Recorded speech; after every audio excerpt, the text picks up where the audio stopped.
Hello,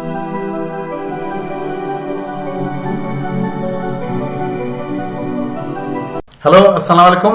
नमस्कार मित्रांनो, मी आपला मित्र मुनीर मुल्ला आपलं स्वागत करतो मुस्लिम अधिकार आंदोलन या चॅनलवर.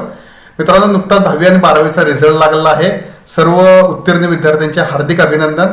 मित्रांनो, 10वी आणि 12वी झाल्यानंतर विद्यार्थ्यांना हे माहीत नसते की कोणकोणते कोर्सेस आहेत. आजचा आपल्या वेबिनारचा हाच विषय आहे की 10वी 12वी नंतर पुढे काय. या वेबिनारमध्ये आपण माहिती घेणार आहोत 10वी 12वी नंतर कोणकोणते कोर्सेस आहेत, त्याला पुढे कशी संधी आहे. आणि या वेबिनारमध्ये आपल्याला गायडन्स करण्यासाठी आपले आजचे मुख्य स्पीकर आहेत माननीय प्राचार्य doctor K G. Pathan sir. K G. Pathan sir हे भारतीय विद्यापीठचे डीन व डायरेक्टर होते. त्याचप्रमाणे आयजीज फोरम या सामाजिक संस्थेचे ते संस्थापक अध्यक्ष आहेत. तर मी के.जी. पठाण सरांना विनंती करतो की त्यांनी आम्हाला गायडन्स करावे. आणि आपण जर या चॅनलवर नवीन असाल तर या चॅनलला सबस्क्राईब करा, व्हिडिओला लाईक करा आणि जास्तीत जास्त शेअर करा. धन्यवाद.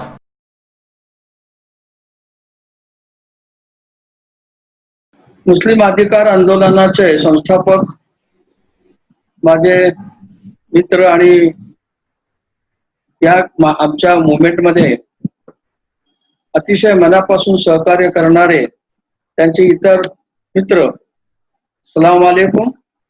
आपण पाहतो की या कोविड-19 करोना व्हायरस ही जी काही जागतिक पातळीवर एक महामारीचं संकट आलेलं आहे. मला तर असं वाटतंय गेल्या 100 वर्षाच्या नंतर या 100 वर्षामध्ये अशा प्रकारचं महामारीचं संकट इतकं प्रचंड अशा प्रकारचं आहे मित्रांनो की त्याच्यामध्ये जीवन म्हणजे लाईफ आणि लाईव्हलीहूड, जीवन पद्धती, जीवन व्यवहार याच्या मूलभूत तत्वांवरच आघात घातलेला असल्यामुळं संपूर्ण जीवन पद्धती बदलते. आता आपण पाहतो 10वीचे परीक्षा थोड्या झालेत, 12वीच्या परीक्षा झालेत, परंतु पुढे नीट सीटचं काय कळत नाही आहे. आणि विद्यार्थी हा फार मोठ्या दबावाखाली आहे, भीतीखाली आहे. इतकंच नव्हे तर विद्यार्थ्यांच्या बरोबर पालक सुद्धा अतिशय चिंतित अशा प्रकारचे आहेत. पुढं आतापर्यंत आपण सर्वजण पुढं काय असं करत असताना काहीतरी एक दिशा असायची. मी आर्ट्स जाईन, कॉमर्स करीन, नोकरी करीन, हे करीन, ते करीन. पण आता आपला भविष्यकाळ अतिशय प्रश्नार्थक स्वरूपाचा आहे. पुढं काय हे आज घडीला कुणालाही सांगता येत नाही आहे. शिक्षकाला सांगता येत नाही, शास्त्रज्ञाला सांगता येत नाही, समाजचिंतकाला सांगता येत नाही. आणि इतकंच नव्हे तर धोरणकर्त्या सरकारला सुद्धा सांगता येत नाही. हे सरकार मग ते अमेरिकेचं असू दे, रशियाचं असू दे, चीनचं असू दे किंवा भारताचं असू दे, अशा प्रकारच्या या आजच्या किंकर्तव्य मूढ अशा या वातावरणामध्ये अत्यंत जवळचा असा विषय, जिव्हाळ्याचा विषय जो आहे. कारण आता 8वी 9वी ची परीक्षा याचा रिझल्ट शिक्षकच देणार आहेत. त्यानंतर किती टक्क्यांनी मार्क पडले, कोणाला कोण मेरिट मध्ये आला, हे त्या ठिकाणी इतकं फारसं महत्वाचं त्या ठिकाणी ठरणार नाहीये. आतापर्यंत काय असायचं, 10वीचा निकाल समजा 85% लागला, 10वीचा निकाल 85% लागल्यानंतर शिक्षक खुश, पालक खुश, त्यानंतर विद्यार्थी खुश, मिठाईवाले खुश, सगळीकडे आनंदी आनंद अशा प्रकारचा असायचा. आता तसं काहीही होणार नाही. का बरं? कारण आत्ताचा आपला नजीकचा भविष्यकाळ अतिशय चिंताग्रस्त अशा स्वरूपाचा असताना हा विषय मी घेतलाय. 10वी व 12वी नंतर पुढं काय. जर करोनाचं संकट आलं नसतं तर 10वी नंतर काय 11वी, नाहीतर फार फार तर डिप्लोमा. 12वी नंतर काय, मला इंजिनियर व्हायचं, डॉक्टर व्हायचं किंवा सॉफ्टवेअर इंजिनियर व्हायचं किंवा ग्रॅज्युएट व्हायचं. असं काही ठराविक साच्यातून उत्तर देणं हे अपेक्षित असतं. कारण ह्या सगळ्या आतापर्यंतच्या ज्या स्टिरियोटाइप अशा प्रकारच्या ज्या वाटा आहेत, त्या वाटावरच फार मोठ्या प्रमाणामध्ये आपल्याला अडथळे येत आहेत. आणि हे अडथळे हळूहळू कमी होतीलच, पण त्याला माझ्या मते आपल्या शैक्षणिक प्रगतीसाठी त्याला जो वेळ लागणार आहे तो वेळ कमीत कमी माझ्या मते सगळं सेटल होण्यासाठी एक 8 ते 12 महिने त्या ठिकाणी लागतील. म्हणजे याचा अर्थ असा, 10वीच्या पोराने 12वीच्या विद्यार्थ्यांनी ड्रॉप घ्यायचं का थांबायचं का, हे काही आपल्याला सांगता येत नाही. तेव्हा अशा या अत्यंत संक्रमणात्मक परिस्थितीमध्ये 10वी नंतर पुढं काय आणि 12वी नंतर पुढं काय, या दृष्टिकोनातून एक गोष्ट मी सांगू इच्छितो ती अशी की भारत सरकारची हा जो शैक्षणिक धोरणाचा नवीन ड्राफ्ट म्हणजे मसुदा प्रसिद्ध झालेला आहे, त्याच्यामध्ये करोनाच्या आगेन थोडाफार बदल होईल, पण मूळ बैठकीमध्ये जी काही सिस्टीम घातलेली आहे त्याच्यामध्ये धोरणामध्ये शैक्षणिक विकासामध्ये कधी नव्हे ते पालकांचा सहभाग, पियर घटक म्हणून पालकांचा सहभाग हा अत्यंत महत्वाचा आणि मोलाचा घटक मानलेला आहे. याचा अर्थ असा की कारण माझ्या ह्या लेक्चरला विद्यार्थ्यांपेक्षा पालकच उपस्थित असतील असं मी गृहीत धरतोय आणि पालकांची भूमिका या 10वी आणि 12वीच्या वर्गातील विद्यार्थ्यांच्या करिअर डेव्हलपमेंट मध्ये फार महत्वाची आहे असा एक भाग माझ्या दृष्टिकोनातून वाटतो. कारण सरकारची अपेक्षाच अशी, आता आम्ही सगळी जबाबदारी तुमची मूलभूत अशा प्रकारच्या सुविधा दिल्यानंतर बाकी सगळ्या गोष्टी काय करायच्या हे बऱ्याच अंशी पालकांनी त्या ठिकाणी त्याच्यामध्ये सहभाग असला पाहिजे. या दृष्टिकोनातून विद्यार्थ्यांच्या शैक्षणिक विकासाच्या बाबतीमध्ये 3 गोष्टी महत्वाच्या आहेत. एक, विद्यार्थी आणि पालकांना बदलत्या परिस्थितीमध्ये शिक्षणाच्या करिअरमध्ये काय केलं पाहिजे त्याच्यासाठी माहिती ही फार महत्वाची आहे. इन्फॉर्मेशन केवळ माहिती असून चालत नाही. म्हणजे काय, समजा मला इंजिनिअरिंगला जायचं आहे तर चांगलं शिक्षण कुठं मिळतं, चांगला क्लास कुठं आहे, चांगल्या रीतीने कसं केलं जातं, त्याचं माहिती मिळाल्यानंतर त्याचं गायडन्स म्हणजे मार्गदर्शन सुद्धा केलं पाहिजे. म्हणजे IG आणि त्यानंतर C म्हणजे काउन्सिलिंग. आजचा हा जो कार्यक्रम आहे हा IGC फोरम या आमच्या IGC फोरम संस्थेच्या धोरणाला अनुसरून अशा प्रकारचा आहे. म्हणून मी या संस्थेचं मनपूर्वक आभार मानतो की मला ही त्यांनी संधी दिली. आता 10वी नंतर पुढं काय आणि 12वी नंतर पुढं काय याच्यामध्ये मी 2 गोष्टी सांगू इच्छितो. मी काय आकडेवारी सांगणार नाही, कुठल्या कोर्सला ऍडमिशन कुठे मिळते हे काय सांगणार नाही, कशा प्रकारचं त्या ठिकाणी हे जनतेने त्या ठिकाणी ठरवायचं. म्हणून मित्रहो, 2 गोष्टी त्या ठिकाणी महत्वाच्या.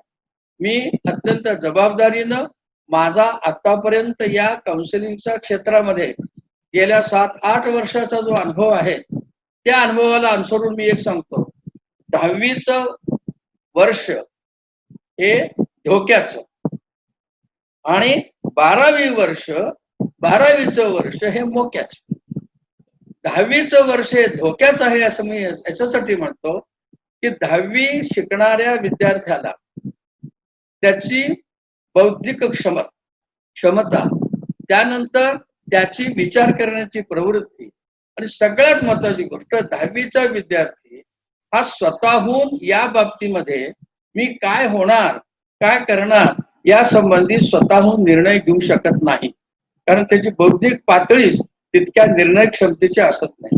मग तो काय करतो, तर या दृष्टिकोनातून पालकाची भूमिका ही महत्वाची आहे, तसंच शिक्षकाची भूमिका महत्वाची आहे. आणि आमच्यासारख्या थोडस ज्याला आपण सुबुद्ध जाणीवपूर्वक शिक्षण क्षेत्रातल्या काम करणाऱ्या आमच्यासारख्या या सल्लागाराची सुद्धा एक समाजसेवक म्हणून भूमिका फार महत्वाची आहे. तेव्हा त्या दृष्टिकोनातून आपल्याला 10वीचं वर्ष धोक्याचं आहे असं मी मुद्दाम म्हणतो. आपल्याला माहिती आहे 10वी पास झाल्यानंतर आता 10वी पास होणं हे काही फारसं अवघड नाही. परीक्षेला बसला की 10वी पास होणार. मग तो 50% मिळू दे, 70% मिळू दे, 80% मिळते किंवा 95% मार्क्स मिळते. 10वी पास होणं ही एक इलिजिबिलिटी कंडिशन आहे, पात्रताची अट आहे.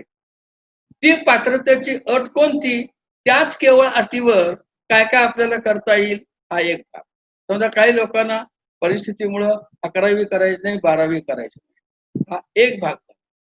दुसरी महत्वाची गोष्ट, आपण ट्रॅफिक रोडवरून जातो आणि रोडवरून जात असताना सिग्नल आला की थांबतो. पहिला सिग्नल आला की आपल्याला तो काय सांगतो, लाल, पहिल्यांदा केसरी रंगाचा सिग्नल असतो, तो थांबा म्हणतो. नंतर लाल रंगाचा असतो, मग त्या लाल रंगाच्या अगोदर एक राईट टर्नला जायचं का लेफ्ट टर्नला जायचं का सरळ जायचं, अशा प्रकारचे दिशादर्शक त्या ठिकाणी असतात. आणि त्याच्यामध्ये तो काही केसरी रंगाचा जो काही थोडासा वक्फा असतो, थोडासा गॅप असतो, तो गॅप याचा अर्थ असा, तुम्ही थोडं थांबा. तुम्हाला उजव्या बाजूला म्हणजे डॉक्टर व्हायचं आहे का, डाव्या बाजूला का इंजिनियर व्हायचं आहे का, तर असेल तर ते तुम्ही थांबा. हा थांबा जो काही थोडासा भाग आहे तो मी त्या ठिकाणी सांगू इच्छितो. आणि त्यातले धोके जे आहेत ते धोके तुमच्या लक्षात येतील. आणि त्यानंतर मग ग्रीन सिग्नल दिल्यानंतर मग पुढं आपण ती तयारी होईल आणि त्याप्रमाणे होईल.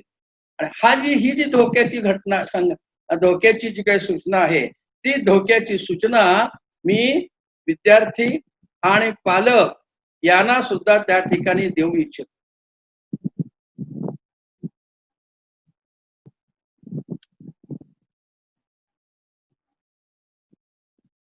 पालक सुशिक्षित असेल तर त्या विद्यार्थ्याला त्याचा फायदा होतो. जर सर्वसामान्य जर असेल तर विद्यार्थ्याची क्षमता जी काय, त्याची जी काही ऍप्टिट्यूड जी आहे, त्या दृष्टिकोनातून त्यांनी त्या ठिकाणी निर्णय घेतला पाहिजे. समजा 10वी पास झाल्यानंतर आपल्याला त्या ठिकाणी 10वी नंतर एक 11वी किंवा 12वी, तत्पूर्वी त्या ठिकाणी डिप्लोमाला जायचं. 10वीचं वर्ष अत्यंत महत्वाचं आहे. आणि त्याच्यामध्ये धोका असा आहे की जर आपल्याला समजा डिप्लोमा जर त्या ठिकाणी करायचा असेल तर त्याच्यासाठी आवश्यक असणारी क्षमता, त्याच्यासाठी आवश्यक असणारी आपली एकूण कौटुंबिक अशा प्रकारची परिस्थिती ही आहे का नाही, याचा विचार करून त्या ठिकाणी आपल्याला जायला पाहिजे. दुसरी महत्वाची गोष्ट की सुरुवातीला आपण असं गृहीत धरूया की 10वी पास, म्हणजे पुढे असं टप्प्याटप्प्यानेच जातो. 10वी पास जर त्या ठिकाणी करायचं असेल आणि 11वी 12वी त्याला जायचं नाही सर्वसामान्य, तर त्यांना काय आहे का, तर आता आपण म्हणतो की ड्रायव्हरचं लायसन काढ, ड्रायव्हिंगचं लायसन काढ, तर ते म्हणतात अगोदर पूर्वी कसं कोणालाही 4थी 5वीला ड्रायव्हिंगचं लायसन नव्हतं, तर आता 10वी पास असलं पाहिजे. 10वी पास असणाराच ड्रायव्हिंगचं लायसन मिळू शकतो. अशा प्रकारच्या अनेक गोष्टी त्या ठिकाणी आहेत. थोडक्यात जर त्या ठिकाणी सांगायचं असेल, काही लोकांना असं वाटलं की माझा मुलगा 10वी पर्यंत शिकू दे, त्याची काय फारशी पुढे बौद्धिक क्षमता वगैरे नाही, आणि त्या दृष्टिकोनातून त्याला 10वी जर पास व्हायचे असेल तर त्याला सुद्धा पुढं अतिशय चांगल्या चांगल्या ऑपॉर्च्युनिटीज आहेत. हे फारसं पालकांनाही माहिती नाही आणि विद्यार्थ्यांना तर अजिबात माहिती असत. अशा परिस्थितीमध्ये जर 10वी पास व्हायचं, पास झाल्यानंतर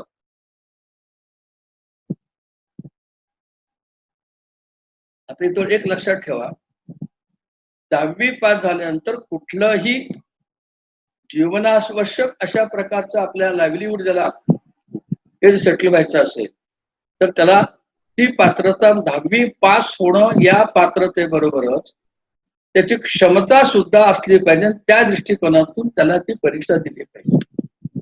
ही परीक्षा देणं फारसं अवघड असत नाही, फक्त त्या विद्यार्थ्यांच्या मध्ये एक विशेष प्रकारची जाणीव जागृती निर्माण करते. अशा प्रकारचे आर्मीमध्ये, नेव्हीमध्ये, डिफेन्स सर्व्हिसेस मध्ये अशा प्रकारचे अनेक कोर्सेस आहेत.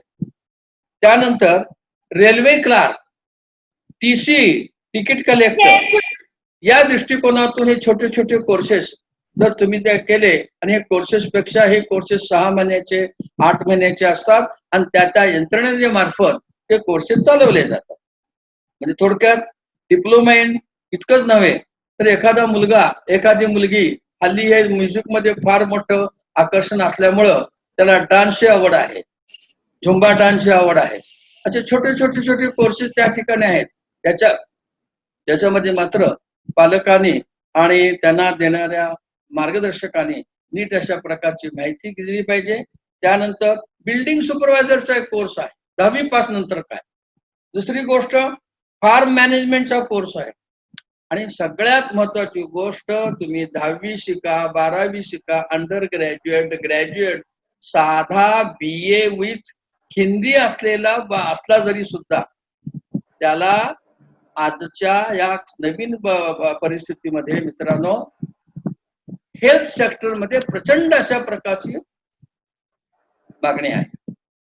मी असं म्हणतो आता परिस्थितीचं आव्हान असं आहे की 12वी पास झाल्यानंतर बऱ्याच लोकांना 12वी नंतर FY SY TY आणखीन एक प्रॅक्टिकलचं वर्ष अशी 4 वर्ष सतत शिक्षण घ्यायचं आणि मग कुठंतरी नोकरीसाठी किंवा व्यवसायासाठी प्रयत्न करायचं हे हल्ली आपल्याला परवडणारं नाही. नंबर 1. तर यासाठी त्या ठिकाणी काय केलं पाहिजे, यासाठी शॉर्ट ड्युरेशनचे जे कोर्सेस आहेत ते शॉर्ट ड्युरेशनचे कोर्सेस आहेत. 10वी पास झाल्यानंतर व्होकेशनल सर्टिफिकेट कोर्सेस सुद्धा आहेत. Interior design nursery MSCIT lab टेक्निशियनचे कोर्सेस बरेचसे कोर्सेस आहेत. म्हणजे लेबॉटॉमी आहे, त्यानंतर डायलिसिसचं कसं सेंटर आहे ते पण आहे. समजा 10वी 12वी शिकलेले 12वी कुठल्याही सायन्स असू दे फक्त 50% जरी मार्क असले तरी सुद्धा छोटे छोटे कोर्सेस त्या ठिकाणी करता येतात. आणि 12वी सायन्स पास झाल्यानंतर तुम्हाला अशा प्रकारचे लॅब टेक्निशियन सुद्धा कोर्स त्या ठिकाणी होऊ शकतात. हे आता 10वीच्या बाबतीमध्ये मला त्या ठिकाणी सांगायचं आहे. दुसरी सगळ्यात महत्वाची गोष्ट 10वी पास झाल्यानंतर एक मला प्रामुख्यानं पालकांना आणि विद्यार्थ्यांना सांगायचं आहे. आई 75% 70% मार्क मिळणं फार अवघड नाही आहे. 75% 70% मार्क्स वगैरे मिळाल्यानंतर 10वीचा रिझल्ट लागल्याबरोबर बहुसंख्य पालकांना असं वाटतं की माझा मुलगा डॉक्टर झाला पाहिजे, इंजिनियर झाला पाहिजे बर का. आणि मग 11वी मध्येच सायन्स मध्ये आपण प्रवेश करतो. त्यानंतर पालकांना असं वाटतं की माझी परिस्थिती माझा मुलगा डॉक्टर होण्याची नाही आहे, इंजिनियर होण्याची नाही आहे, सरळ आपला 11वी 12वी करू दे, मग आर्ट्स करू दे, कॉमर्स करू दे, सायन्स करू दे, काही करू दे. कशाही प्रकारचा विचार न करता फारसं त्याच्यावर नियोजन न करता आपण 11वी 12वीला विद्यार्थ्यांना आर्ट्सला घालतो, सायन्सला घालतो किंवा कॉमर्सला घालतो. तूर्त आपण असं करूया, समजा 10वी पास झाल्यानंतर 11वी सायन्सला आपण विद्यार्थ्यांनी प्रवेश घेतलेला आहे. आता 11वी सायन्सला प्रवेश घेतल्यानंतर 11वी सायन्स आणि 12वी सायन्स केल्यानंतर मग पुढं काय आहे याचा आपण विचार करू. आणि या बाबतीमध्ये मला पालकांना विशेष सांगायचं असं की 11वीला मुलगा सायन्सला गेल्यानंतर परत प्रश्न असा येतो की त्याला तो इंजिनियर होणार असेल तर मॅथमॅटिक्स घ्या किंवा हे घ्या, डॉक्टर होणार असेल तर त्याला बायोलॉजी वगैरे त्या ठिकाणी पाहिजे. हे कसं ठरवायचं? हे ठरवण्यासाठी आपल्या शैक्षणिक पद्धतीमध्ये कशाही प्रकारचं शिस्तबद्धता नाही, नियोजनबद्धता नाही. म्हणून इथं पालकांनी किंवा शिक्षकांनी त्या विद्यार्थ्याला त्यांची क्षमता जी आहे, ऍप्टिट्यूड जी आहे, ती ऍप्टिट्यूड त्या ठिकाणी लक्षात घेऊन आपल्याला त्याचा तो प्रवेश त्या ठिकाणी घेतला पाहिजे. नाहीतर काय होतं, एखाद्या विद्यार्थ्याला 70% 75% मार्क पडले की हे ट्युशन घेणारे जे लोक आहेत, त्या संस्था आहेत, प्रायव्हेट आहेत, त्या प्रायव्हेट तुमच्या मुलाला 80% मार्क्स आहेत, तो इंजिनियर होणार आहे. हे वेगवेगळ्या प्रकारचे असे आकर्षणे त्या ठिकाणी दाखवली जातात.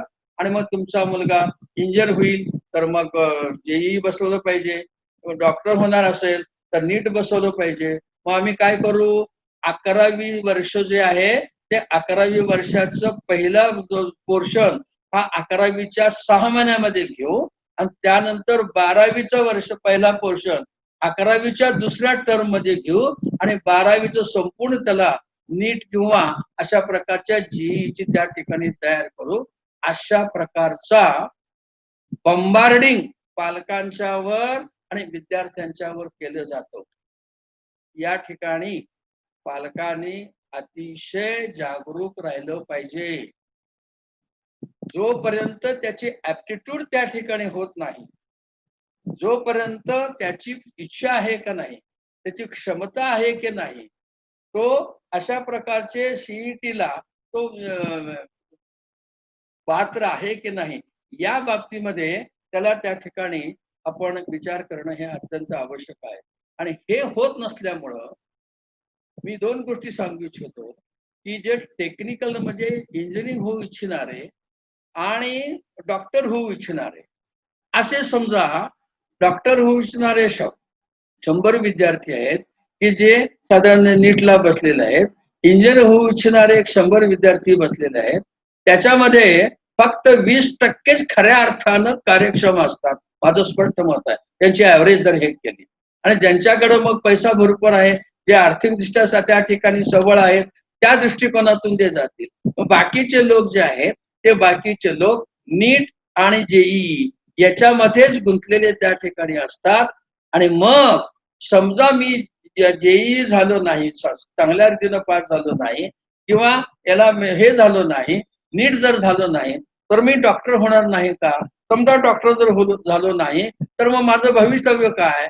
मग मला काहीच हे नाही आहे का?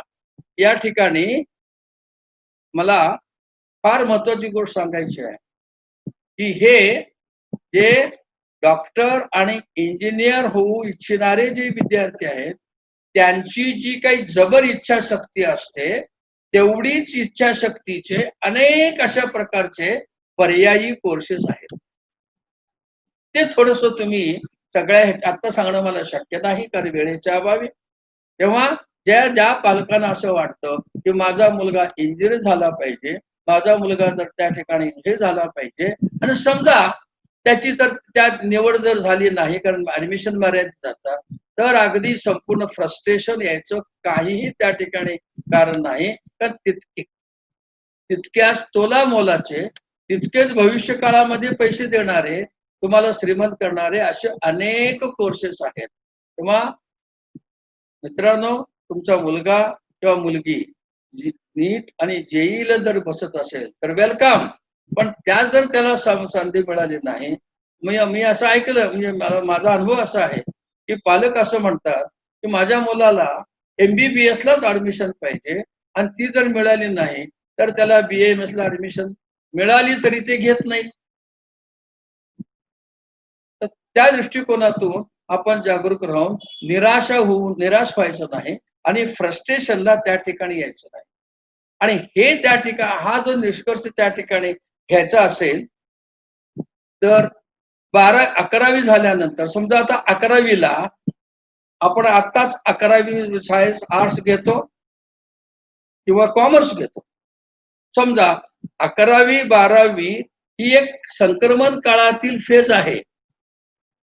पुढे आपल्याला 12वी नंतर ग्रॅज्युएट व्हायचं आहे आणि हा ग्रॅज्युएट होण्यासाठी जो पाया आहे तो पाया फार महत्वाचा आहे.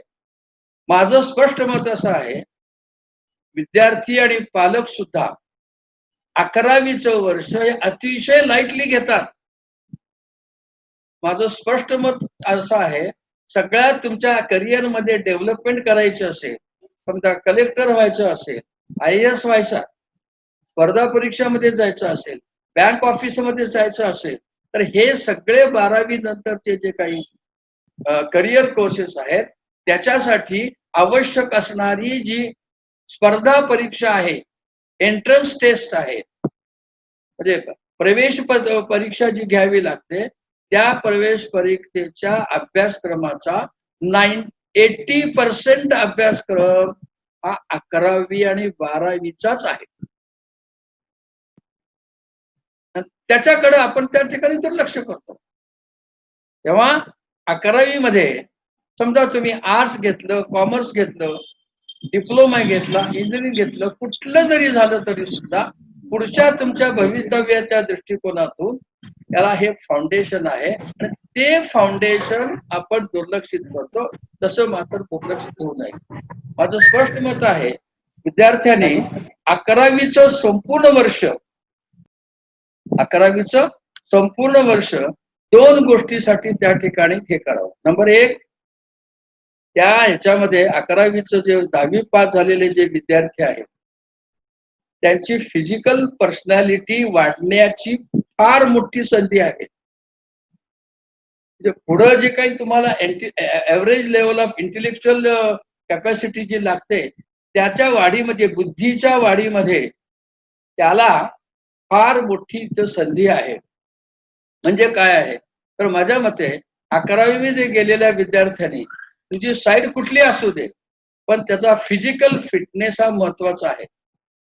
एक गोष्ट मी सांगू इच्छितो, आपण हल्ली काय शाळेमध्ये 1ली 2री बालवाडीला काय करतात, आहार देतात, तांदूळ डाळ वगैरे देतात, त्याला म्हणतात पोषण आहार.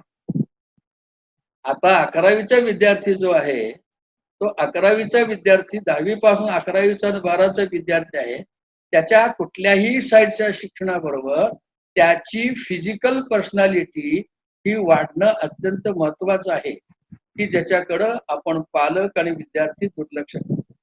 त्यावेळेला या 11वी आणि 12वीच्या काळामध्ये मी बरेचसे विद्यार्थी बघतोय की स्मार्ट आहे, हाईट चांगली आहे, परंतु त्यांच्यामध्ये असणारी जी काय फिजिकल फिटनेस आहे ना, तो फिजिकल फिटनेस याच्याकडे दुर्लक्ष तुम्ही करू नका. फिजिकल पर्सनॅलिटी आणि इंटेलेक्च्युअल पर्सनॅलिटी याच्यामध्ये बरोबर एखाद्या समांतर पद्धतीनं वाढ करण्यासाठी ही 2 वर्ष अत्यंत महत्वाची आहेत की ह्याच्या जोडीवरच तुम्ही पुढं कलेक्टर किंवा स्पर्धा परीक्षेच्या या दृष्टिकोनातून तुम्ही त्याचा उपयोग करा. हा एक भाग झाला. समजा 11वी आर्ट्स मध्ये तुम्ही जर गेला, 10वी पास झाल्यानंतर 10वी पास झाल्यानंतर समजा 11वी मध्ये त्या तुम्ही झाल्यानंतर 11वी समजा 11वी आर्ट्स मध्ये झाल्यानंतर 11वी ज्या अर्थी तुम्ही 11वी जाताय याचा अर्थ 11वी आणि 12वी त्या ठिकाणी तुम्ही पूर्ण. म्हणजे समजा 12वी आर्ट्स झाली तुमची आणि तुम्हाला वाटतं की माझ्या मुलांना पुढे काय शिकायला नको, परिस्थितीमुळे म्हणा किंवा त्याची इच्छा नाही म्हणा, काय असेल ते, तर काय करता येईल, तर बीएड करता येईल. इथून पुढचे जे काही सगळे कोर्सेस आहेत त्याची दिशा वेगळी आहे. तर आपल्याला त्या कोविडनं 2 गोष्टी सांगितले, जीवन आणि जीवनक्रम. जीवनक्रम म्हणजे आपण जगायचं कसं हे शिकवणारं शिक्षण त्या ठिकाणी 12वी नंतर पुढे ग्रॅज्युएट नंतर त्या ठिकाणी. तेव्हा समजा 12वी तुम्ही आर्ट्स मध्ये झालात तर काय करता येईल, 12वी मध्ये डीएड करता येतो, बॅचलर ऑफ सोशल वर्क करता येतो, फॅशन डिझायनिंगचा कोर्स करता येतो, इंटेरियर डिझायनिंगचा कोर्स करता येतो, BBA bachelor of business administration करता येतो आणि हे 12वी त्यानंतर फॉरेन लँग्वेजेसचा कोर्स करता येतो. डिप्लोमा आणि 12वी पास झालेली 40% मार्क मिळालेली विद्यार्थी मी बघतो पुण्यामध्ये. हे जे लोक आहेत हे मोठे मोठे अशा प्रकारच्या या कॉल सेंटर मध्ये कमीत कमी 8 ते 10 हजार रुपये सहज मिळवतात. पण त्या ह्याच्यामध्ये त्यांना या कॉल सेंटर मध्ये त्यांना फार मोठी संधी आहे. त्यानंतर बॅचलर ऑफ आर्किटेक्चरला त्या ठिकाणी संधी आहे. समजा नुसतं तुम्ही BA झाला, BA विथ हिंदी, महाराष्ट्रामध्ये काही स्कोप नाही एक्सेप्ट टीचिंग. आर्ट्स झाल्यानंतर बऱ्याच पालकांना असं वाटतं की विद्यार्थ्यांना असं वाटतं माझं करिअर ही रिस्ट्रिक्टेड आहे म्हणजे मी शिक्षक होणार. असं नाही, अनेक संधी आहेत. BA झाल्यानंतर सोशल सायन्स मध्ये तुम्हाला त्या ठिकाणी BA सोशल आर्ट्स याचा अर्थ BA मध्ये economics, politics, Sanskrit, languages, sky is the limit. मग BA विथ हिंदी झाल्यानंतर समजा असं गृहीत धरूया, BA विथ मराठी तुम्ही सांग, 60% मार्क्स पडलेले आहेत. आणि BA विथ मराठी झालेल्या ग्रॅज्युएटला तुम्ही जर विचारलं, त्याचं मराठीमध्ये 70% मार्क्स आहेत, त्याला मराठीमध्ये 70% मार्क्स आहेत, परंतु त्याला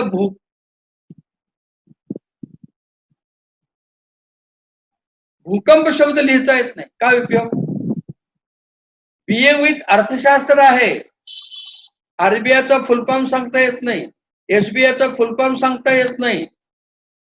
म्हणजे याचा अर्थ असा, तुम्ही ज्या क्षेत्रामध्ये आर्ट्स मध्ये तुम्ही डिग्री घ्याल, ती डिग्री पुढच्या तुमच्या जीवनाला उपयोगी होण्यासाठी काहीतरी एक तुम्हाला एक पूरक अशा प्रकारचं काहीतरी तुम्हाला शिकलं पाहिजे. तर ते कुठलं शिकलं पाहिजे? एखादी फॉरेन लँग्वेज घेतली पाहिजे. BA आर्ट्स जरी असला तरी सुद्धा कॉम्प्युटरचं नॉलेज पाहिजे. स्पर्धा, कारण ह्या सगळ्या ग्रॅज्युएट झाल्यानंतर तुम्हाला काही जरी व्हायचं असलं, समजा कलेक्टर व्हायचं आहे, त्यानंतर बँक ऑफिसर व्हायचं आहे, काही जरी व्हायचं असलं तरी सुद्धा तुम्हाला या स्पर्धा परीक्षेमध्ये अभ्यास जर करायचा असेल तर ग्रॅज्युएट ही एक आवश्यक पात्रता आहे.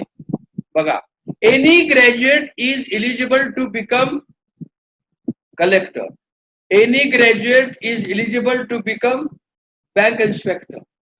कुठल्याही भाषेचा असू दे, म्हणजे BA विथ हिंदी जरी असला तरी तो IAS स्पर्धा परीक्षेला बसू शकतो.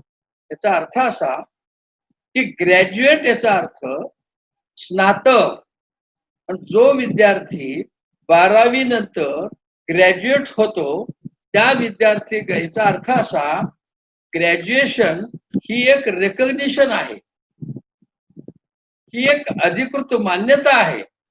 आणि अशी अपेक्षा आहे, जो उमेदवार ग्रॅज्युएट आहे याचा अर्थ असा की त्याला त्याच्या ज्ञानाच्या क्षेत्रामध्ये minimum average level of understanding असलं पाहिजे, ग्रास्पिंग असलं पाहिजे, डिसिजन मेकिंग कॅपॅसिटी असली पाहिजे आणि लिडरशिप सुद्धा त्या ठिकाणी असली पाहिजे. असं जर असेल तर मग तुम्ही कुठल्याही विषयाची डिग्री होल्डर जरी असला, आता बरेचसे आपले सांगलीचे कलेक्टर साहेब किंवा बरेचसे मोठमोठे आहेत IAS ऑफिसर, हे डॉक्टर्स आहेत, MBBS आहेत.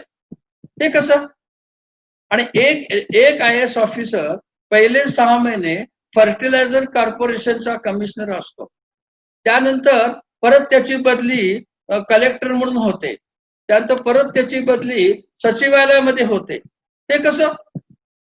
याचा अर्थ असा की तुम्ही ग्रॅज्युएट झाल्यानंतर तुमच्याजवळ जे काही डिसिजन मेकिंग कॅपॅसिटी जी आहे, त्या डिसिजन मेकिंग कॅपॅसिटीचा उपयोग पुढे तुम्हाला होईल असं शिक्षण ह्या तुमच्या ग्रॅज्युएट लेवलला असलं पाहिजे.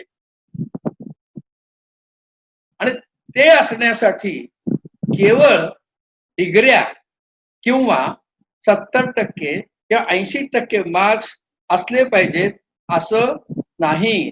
तर त्या दृष्टिकोनातून आपल्याला या BA विथ आर्ट्स, म्हणजे माझा मुलगा BA विथ हिंदी आहे, मग त्याला काही कुठे मार्ग नोकऱ्या नाहीत असं समजायचं काही कारण नाही.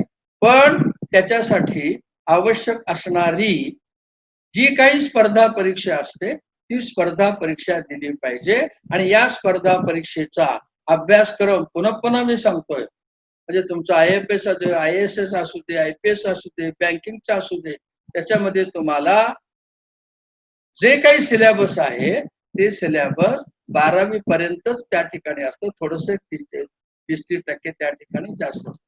एकदा तुम्ही ग्रॅज्युएट झाल्यानंतर त्यावेळेला तुमची जी काही अंडरस्टँडिंग कॅपॅसिटी आहे ती बाय नेचर त्या ठिकाणी वाढत असते. आणि ती अंडरस्टँडिंग कॅपॅसिटी आहे तिचा उपयोग करून तुम्ही या परीक्षेला जर बसलात तर त्याच्यासाठी 2 गोष्टींची आवश्यकता आहे. एक, cultivation of brain and cultivation of mind. Cultivation of brain जर त्या ठिकाणी, कल्टिवेशन ऑफ माइंड म्हणजे आपली 3 गोष्टी तुम्ही लक्षात ठेवा. Number 1, aspiration. म्हणजे 12वी नंतर तुम्हाला ग्रॅज्युएट जर त्या ठिकाणी व्हायचं असेल आणि ग्रॅज्युएट झाल्यानंतर कोणकोणत्या संधी आहेत त्या जर त्या ठिकाणी हे करायचे असेल तर मूलभूत गोष्टी फार महत्वाच्या आहेत. नंबर 1, ऍस्पिरेशन, तीव्र इच्छाशक्ती. त्यानंतर इन्स्पिरेशन, स्फूर्ती. आणि ही जी इन्स्पिरेशन आहे हे इन्स्पिरेशन हे बऱ्याचशा एक्सटर्नल फॅक्टर मध्ये अवलंबून असते.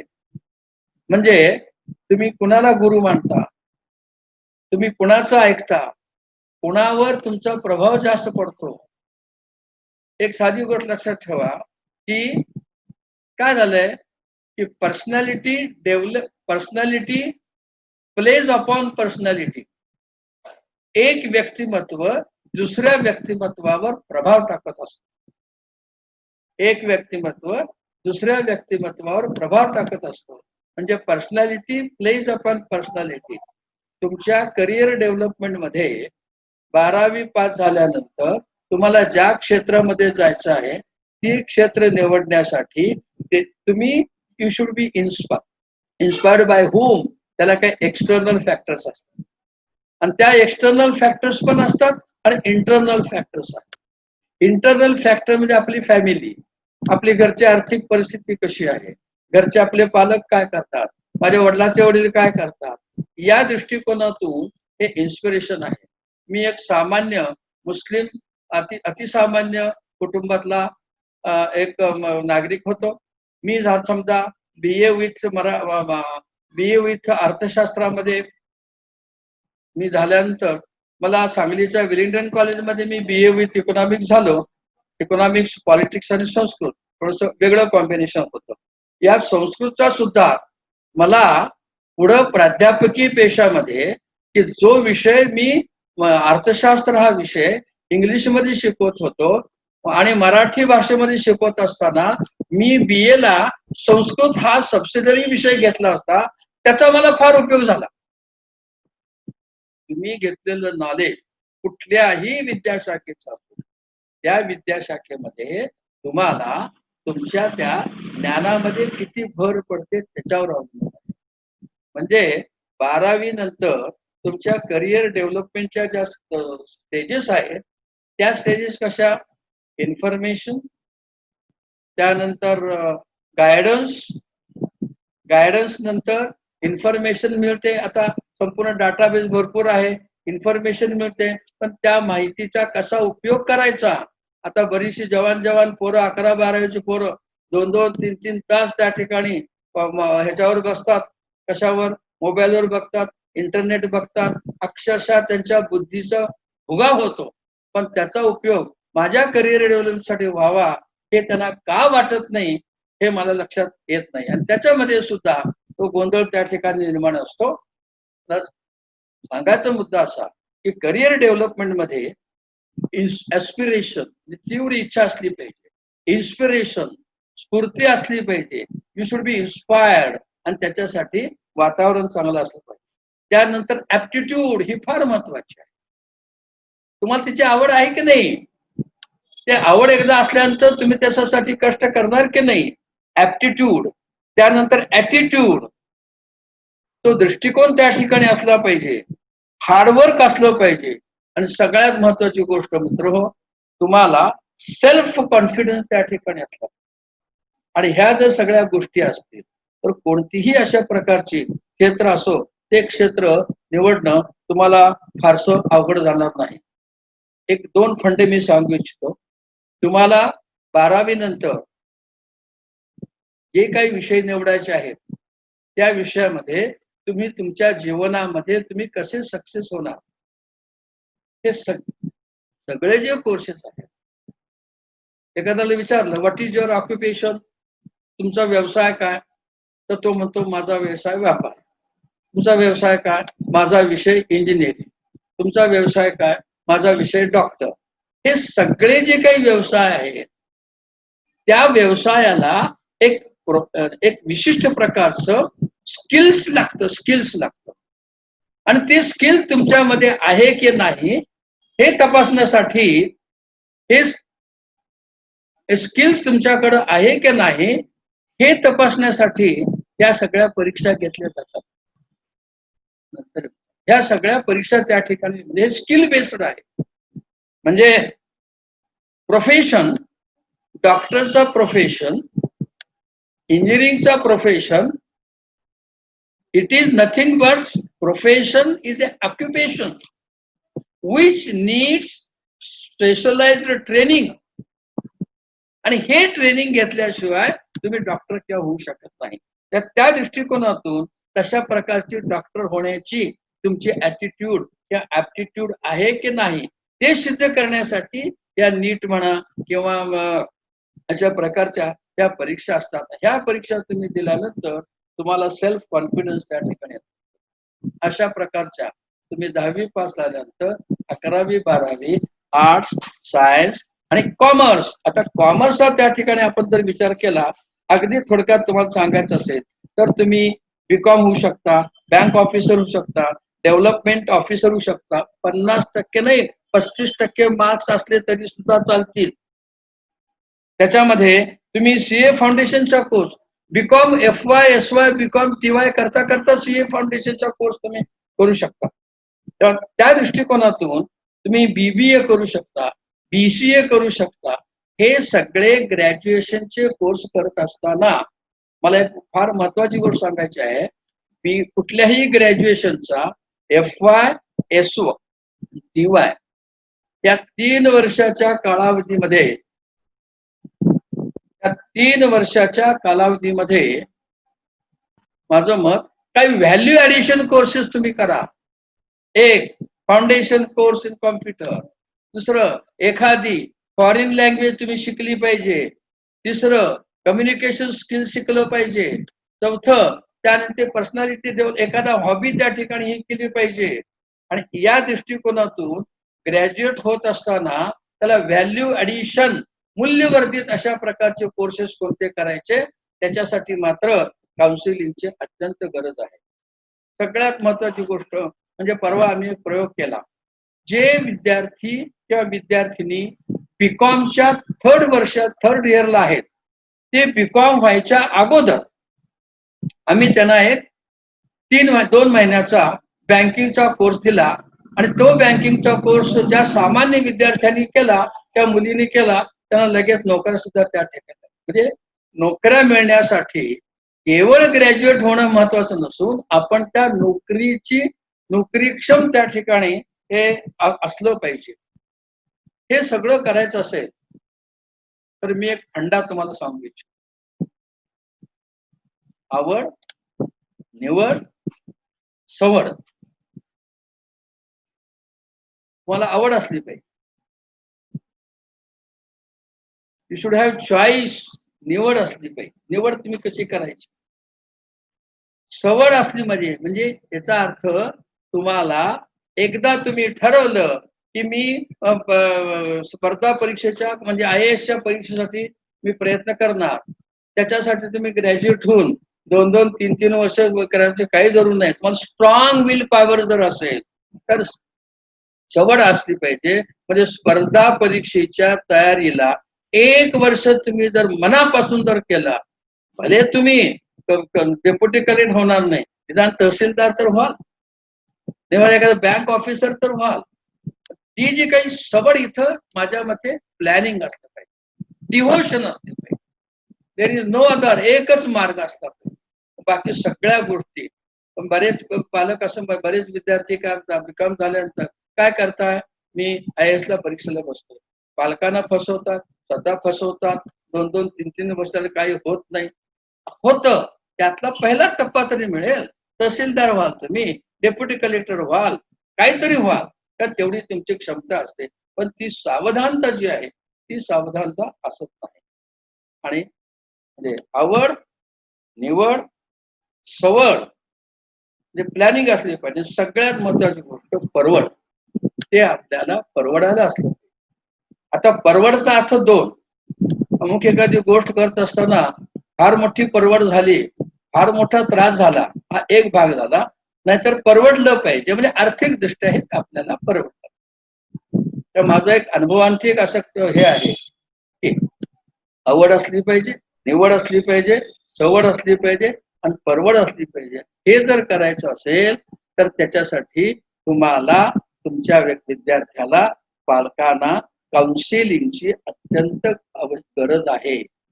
इंडिव्हिज्युअल काउन्सिलिंग, मी कुठला कोर्स घेऊ, काय करू, काय नाही, त्याच्यामुळं काय होईल, तुमचा खर्च वाचेल, तुमचे वर्ष वाया जाणार नाही. आणि आतापर्यंत तुम्ही जे शिकताय त्या शिक्षणाचा तुमच्या जीवनासाठी लाईव्हलीहूड. मला अतिशय आता आनंद वाटला ह्या मुस्लिम अधिकार आंदोलन संस्थेनं इमिजिएटली अशा. आणि पूर्वी कसं असायचं, कुठलाही कोर्स व्यावसायिक ज्या ठिकाणी शिक्षण असेल ते अत्यंत खर्चिक अशा प्रकारचं असतं. त्याच्यासाठी अनेक संधी आहेत, स्कॉलरशिप्स आहेत, अल्पसंख्याकांना आहेत, ओपनला आहेत. जर्मनीमध्ये, तुर्कस्तानमध्ये तुम्ही जर त्यांची परीक्षा जर दिली, सेट नेट जर त्या ठिकाणी सॅट जर दिली, तर जर्मन सरकार तुमच्या सगळ्या ग्रॅज्युएट सेशनचा सगळा लाखो रुपयाचा खर्च करतो. अनेक अशा प्रकारच्या. मग आम्ही काय करतो, तो विद्यार्थी, त्याचा पालक, त्याची आर्थिक परिस्थिती, त्याची त्या ठिकाणी असणारी इच्छाशक्ती, या सगळ्यांचा अभ्यास करून आम्ही त्याला काउन्सिलिंग देतो. मग तू असं कर, असं करू नको. तेव्हा 12वी पास झाल्यानंतर एखादा ग्रॅज्युएशनचा कोर्स करत असताना तुम्हाला एखादी फॉरेन लँग्वेजचा अभ्यास हा केला पाहिजे. त्यानंतर दुसरी महत्वाची गोष्ट, आता त्या मोबाईलमुळं किंवा या अशा प्रकारच्या टेक्नो सीव्ही ज्या टेक्निकल ज्या इंटरनेट वगैरे जे आहेत त्याच्यामुळे कमी खर्चात सुद्धा तुम्हाला हे शिक्षण घेता येईल. पण तशी ज्ञातून इच्छा जिज्ञासा ती असली पाहिजे. ती जर जिज्ञासा नसेल, ते जर कष्ट करायची तयारी नसेल, तर तुम्हाला आहे ते ह्याच्यामध्ये मला माझ्या पायावर कसं उभं राहता येईल हे शिकवायचं, तर सांगायचं काम आमच्यासारखे समाजसेवक त्या ठिकाणी करू इच्छितात. तेव्हा त्या दृष्टिकोनातून आज हा जो काही प्रयोग झाला, तर त्या प्रयोगाचं मी अत्यंत मनापासून स्वागत करतो. IGC फोरम पुणे ही संस्था अशा प्रकारच्या, आता मी नुकतंच असं म्हणणार आहे की ऑनलाईन काउन्सिलिंग करणार आहे. तर आता काय ह्या कोरोनामुळं, सोशल डिस्टन्सिंगमुळं सगळे आडाखे बदललेले आहेत, सगळे आडाखे बदललेले आहेत. तर त्या ह्याच्यामध्ये ऍडजस्ट होण्यासाठी काय केलं पाहिजे हे सांगण्यासारखे आमचे समाजसेवक किंवा हे सगळे जे बॉडीज आहेत त्याच्यामध्ये. सगळ्यात महत्वाची गोष्ट, त्या परिस्थितीमध्ये त्या ज्या काही खाजगी संस्था असतात, एक 40,000 फी भरा, हे फी भरा, ते फी भरा, त्याच्यामध्ये तुम्ही त्या मुळात अडकू नका जोपर्यंत तुम्ही पक्क ठरवत नाही की माझ्या मुलानं काय केलं पाहिजे आणि त्याच्यासाठी काय केलं पाहिजे हे सांगणाऱ्या अनेक अशा प्रकारच्या संस्था आहेत. आणि त्या संस्थांच्या मध्ये आता विद्यार्थ्यांच्या शैक्षणिक प्रगतीसाठी, करिअर डेव्हलपमेंटसाठी पालकांचा सहभाग हा अत्यंत महत्वाचा आहे. जे पालक ह्याच्यामध्ये भाग घेणार नाही, मग ते पालक 10वीचे असू देत, 12वीचे असू देत, सुशिक्षित असू देत, अशिक्षित असू देत, पण त्यांनी त्या सगळ्या विद्यार्थ्यांच्या करिअर डेव्हलपमेंटच्या प्रोसेसमध्ये आपल्याला सहभागी करून घेता आलं पाहिजे. सरकारची सुद्धा हीच अपेक्षा आहे. सरकार म्हणतं आता मी काही फार मोठी तुमची जबाबदारी घेणार नाही, म्हणून त्या दृष्टिकोनातून आमच्या IGC फोरम मार्फत आम्ही एक विद्यार्थी पालक जनजागृती अशा प्रकारचं मंच काढतो.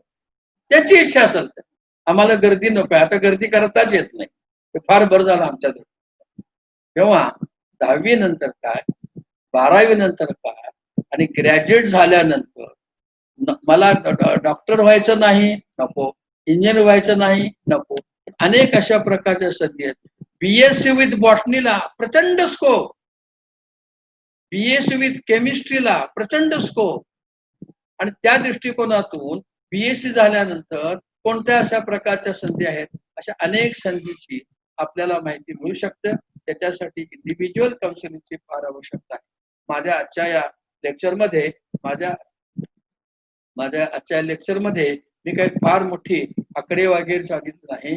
खऱ्या अर्थानं आत्ताची जी काही प्रचंड अशा प्रकारची बेकारी आहे, ती जर बेकारी घालवायची असेल, एक सगळ्यात महत्वाची गोष्ट, पेपर वाचा तुम्ही, M micro, medium, small enterprises अशा प्रकारचे छोटे छोटे छोटे उद्योगधंद्यांना प्रचंड अशा प्रकार स्वस्तात आता कर्ज पुरवठा होणार आहे. आणि त्याच्यासाठी काय केलं पाहिजे, हेही जसं विद्यार्थ्यांना स्कॉलरशिप मिळते तसं अशा प्रकारच्या लघु उद्योजकांना फार मोठा सरकार पैसे देऊ इच्छिते. पण आपली झोळी फाटकी आहे, आपल्याकडे नियोजन नाही, आपल्याकडे प्रस्ताव नाही, आपल्याकडे ती पात्रता नाही.